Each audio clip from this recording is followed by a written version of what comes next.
Assalamualaikum warahmatullahi wabarakatuh. Welcome to my channel Yusuf RH.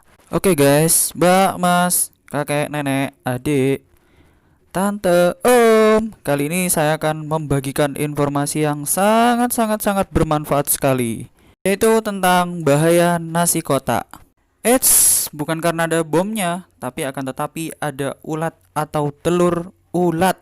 Ada 5 hal yang memungkinkan munculnya belatung dalam makanan. Oke, sebelum bahas ke arah sana, kita harus berpikir cerdas, jangan geragas, serakah, atau rakus. Terutama pada saat kita makan nasi kotak, karena kita nggak tahu apa bahaya dari nasi kotak.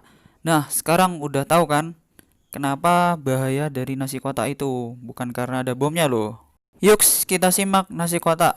Kalian harus tahu nasi kotak kalian itu layak atau enggak. Ada yang rusak enggak? Kali ini aku jelasin. Jadi kalau penyok perlu dipertanyakan. Lubang ini memang buat sirkulasi, tapi kalian juga harus tahu dan hati-hati. Bisa jadi saat tertentu lalat itu masuk ke dalam lubang. Akibatnya terjadilah masalah yang akan timbul bahaya. Tahu nggak bahayanya apa? Jadi akibat dari lalat yang masuk ke dalam kotak ini memungkinkan lalat masuk dan menaruh telur lalatnya di dalam kotak tersebut. Tapi ada hal-hal yang lain yang memungkinkan hewan atau termasuk lalat ini masuk ke dalam kotak Anda.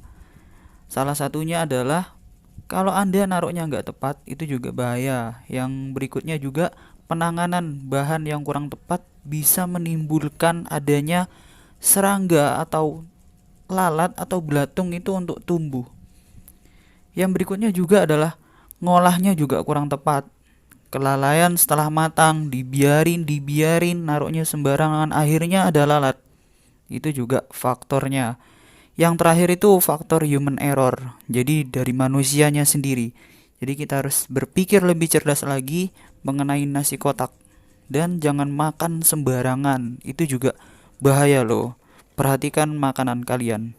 Nah, kalian udah tahu kan? Jadi itu salah satu faktor-faktor kenapa berbahaya sekali makan nasi kotak. Tapi bukan karena hanya nasi kotaknya aja, tapi karena ada faktor-faktor tertentu. Kalau kalian nggak tahu dan akhirnya kalian makan makanan yang ada telur lalatnya, akibatnya kalian itu bisa terserang penyakit juga. Akibatnya bisa mual, muntah, diare, dan bla bla bla bla semacam itulah. Awas lo, cacingan. Kalau kalian kanibal ya udah bebas. Saran saya lebih hati-hati kalau makan, terutama kita harus bisa mengenali bahaya dari makanan yang kita makan, terutama nasi kotak.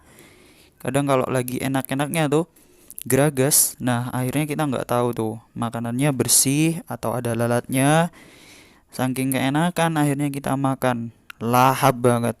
Lahap aja tuh ulat ya, lahat aja tuh telur. Thanks sudah tetap berada di channelku. Jangan lupa di like, komen, dan share juga. Aktifin loncengan kalian agar kalian dapat informasi terbaru dariku. Thank you. Bye.